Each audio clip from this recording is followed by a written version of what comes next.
দেখো একটা কিউব আছে, এই কিউবের প্রত্যেকটা সাইড হচ্ছে এ, কিউবের ঠিক মাঝখানে এই পয়েন্টটাতে একটা কিউ চার্জ আছে। এবার আমাদের প্রশ্ন হচ্ছে এই কিউবের মধ্যে থেকে এই চার্জের জন্য কত ইলেকট্রিক ফ্লাক্স বেরোবে, সেটার মান কত।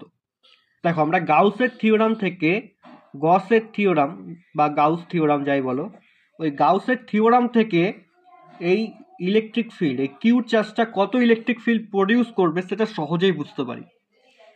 এই ইলেকট্রিক ফিল্ড কত হবে, ইলেকট্রিক ফ্লাক্স, ইলেকট্রিক ফিল্ড নয় কিন্তু, electric flux, electric flux, electric flux, সেটা কত হবে কিউ বাই এপসাইলন নট।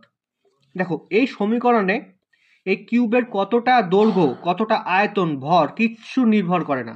অর্থাৎ এই কিউ চার্জ যদি এই যে 3 ডাইমেনশনাল বডিটা আছে, এই কিউ চার্জকে যদি ওটা এনক্লোজ করে, পুরোটা ঢেকে রাখে, তবেই আমরা গসের থিওরাম লাগাতে পারি, সেটা হয় কিউ বাই এপসাইলন নট, যা এই কিউবের দৈর্ঘ্য, ভর, আয়তন কিচ্ছুর ওপর নির্ভর করে না।